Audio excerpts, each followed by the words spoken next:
cabinet, 20 ministers, and the whole undersecretaries, the number 2. So it will be around 80 people in the room. And you will have to explain your position in front of economists, lawyers, engineers, generals, admirals. I must confess I was a little afraid, because for the first time I had this incredible opportunity. And I said, I have to say the truth. I have to be myself. I cannot simply say on the one hand, on the other hand. And I went full force for a full hour. And very honestly, I told them, look, this can be done, but this means that you have to give away power. Imagine telling a military government that they have to relinquish power, yes, economic and social power. And at the end of the process, you have to relinquish political power. Because for a system of free markets, I believe the rule of law is crucial.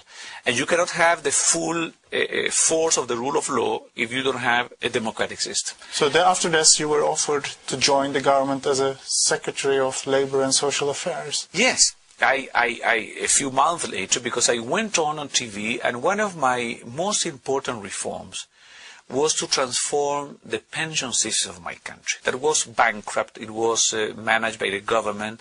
It was, as it's called technically, a pay-as-you-go system, created by von Bismarck in the 19th century. And we had a similar system in Sweden called the ATP system, which made Europe. This generation paid for the older ones and hoped that their children would pay for them. Exactly. That is the basic idea. But regrettably, you see, in our Latin countries, and also in Latin Europe, France, Italy, Spain, the system has also incredible amount of privileges to the people who are more powerful. Less so in Sweden, less so in the US, less so in the Anglo-Saxon countries.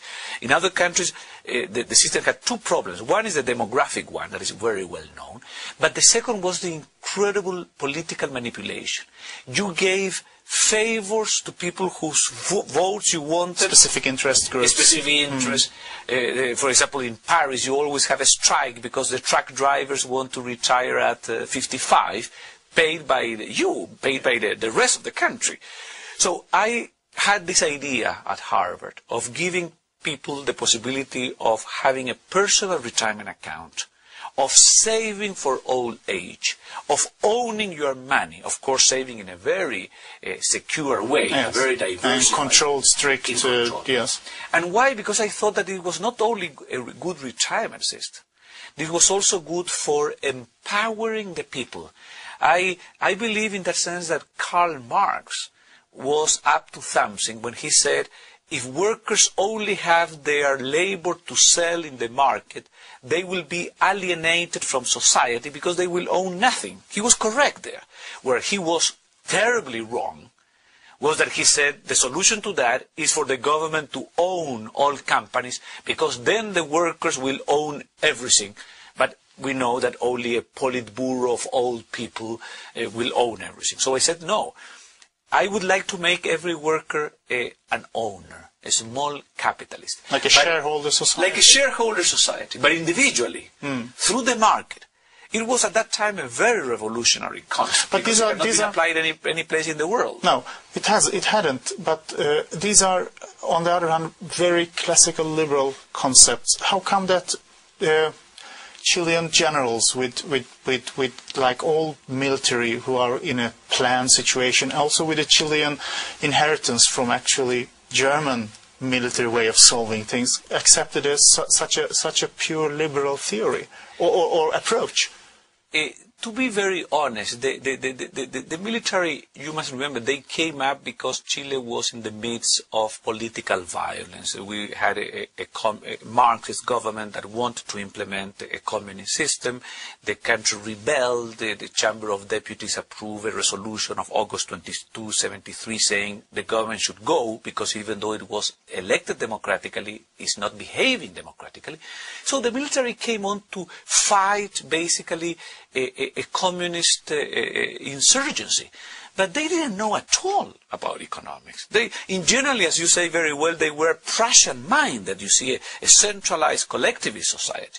So it was a very difficult task of us, the classical liberal economists, to educate hundreds of them, Because the generals, the colonels, the majors, the captains, and at the same time all their advisors, because they don't operate in a vacuum. They have lawyers, they have economists, they have mothers-in-law that on the weekend make their opinions. See, every person has a group of reference among them. So, and the whole Chilean society was a little semi-socialist, as most Latin America is. So it was an incredible task of education. Thanks God, you see, all these economists that came in with me were also professors. We basically were professors, but professors who wanted to change the world, who wanted to go into the public arena, who wanted to be ministers in order to make a difference, not to stay forever there. We were not politicians as such, even though I have a great respect for someone who represents people in an honest way. But we were not after a political career. So basically we convinced them. We took over the economic part of the government. The government was basically with a foreign threat. We were in a big problem with two of our neighbors, Argentina and Peru. And they still were fighting the sort of anti-terrorist war in Chile, very exaggerated incidentally, and where they committed some violations of human rights that are really deplorable. But they were focusing on that, the internal and the external security threats.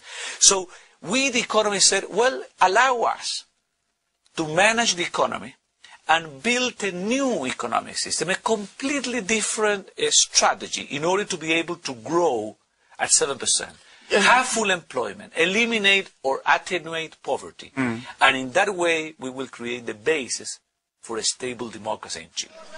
Could this success have occurred in Chile without the existence of the military regime of General Pinochet? Of course. And this is very important because it would be completely irresponsible for someone like me who have done this reform to say this can only be done in a military government. Because I have been asked this question all over Latin America, all over the third world. And sometimes the people wanted me a response, this can only be done with generals. Yes, you have, the prerequisite is not a military regime. No, the prerequisite is a team of professionals, in this case they were economists, who believe strongly in personal liberty, in freedom, in a free society. And the clear fact is that in Latin America we have had 1,000 military governments, and 999 of them have been a disaster, have not changed the economy, have been repressive only, have never given back power to civil society in a voluntary way. The Argentinian military went out only after they made a mistake of invading the Falklands and they had to fight Margaret Thatcher. The Peruvian generals made a disaster of the economy and they were thrown out, and so on and on. So this is not really a military government. I believe it's a mistake. I would call this a freedom revolutionary government headed by historical circumstances by a general, but the general was not managing the economy. It was being managed by a team of people who really wanted to decentralize economic and social power. That is the essence of the Chilean reform. So I want to be very clear. You can do this clearly in a democratic government. And my life in the last 30 years has been going around the world, sharing my experience in pension reform and doing this reform in 20 countries, all of them democratic. And it was not only the pension reform and the privatization of the pension funds or individualization of them, but